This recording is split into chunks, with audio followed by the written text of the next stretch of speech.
تو خوش نصیب ہے وہ جس کا سینہ اللہ کھول دے، اور یہ اللہ ہی کے ہاتھ میں ہے، وہی دلوں کو کھولتا ہے، اور خوش نصیبی اس کی مخلوقات میں سے ایک مخلوق بھی ہے۔ تو اپنی مخلوق میں سے اس خوش نصیبی کو جس آدمی کے دل میں چاہتا ہے رکھ دیتا ہے، لہذا وہ دین کی بات سننے پر خوش ہوتا ہے، مسکراتا ہے، گویا وہ اس کے اپنے دل کی بات ہو۔ لیکن جس سے یہ سعادت چھن جائے، اس کو اسلام کا ایک ایک حکم، لوگوں کا حق، اللہ کا حق بہت بھاری اور بوجھل لگتا ہے۔ اسی لیے فرمایا وَمَن يُرِدْ أَن يُضِلَّهُ يَجْعَلْ صَدْرَهُ ضَيِّقًا حَرَجًا كَأَنَّمَا يَصَّعَّدُ فِي السَّمَاءِ، یعنی جسے اللہ تعالیٰ گمراہ کرنے کا ارادہ کر لیتا ہے تو اس کی علامت یہ ہے کہ اس کا سینہ تنگ اور گھٹا ہوا کر دیتا ہے، اس کا دل شبہات اور شہوات کے سمندر میں ڈوب جاتا ہے،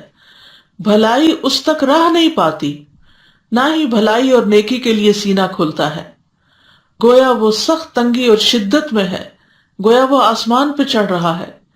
یعنی اسے آسمان پر چڑھنے کا مکلف کیا جا رہا ہے جہاں چڑھنے کی اس کے اندر کوئی طاقت نہیں۔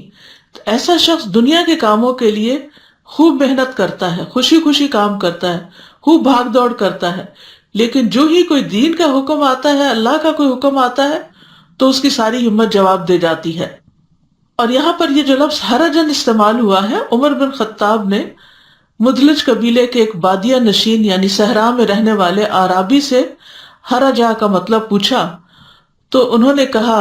کہ درختوں کے درمیان ایک ایسا درخت ہوتا ہے جس تک پالتو یا جنگلی جانور یا کوئی اور چیز نہیں پہنچ سکتے، یعنی وہ اتنا اندر ہوتا ہے جنگل میں کہ اس تک کسی کی رسائی نہیں ہوتی۔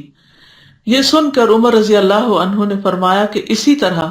منافق کے دل تک بھی خیر و بھلائی کی کوئی بات نہیں پہنچ سکتی،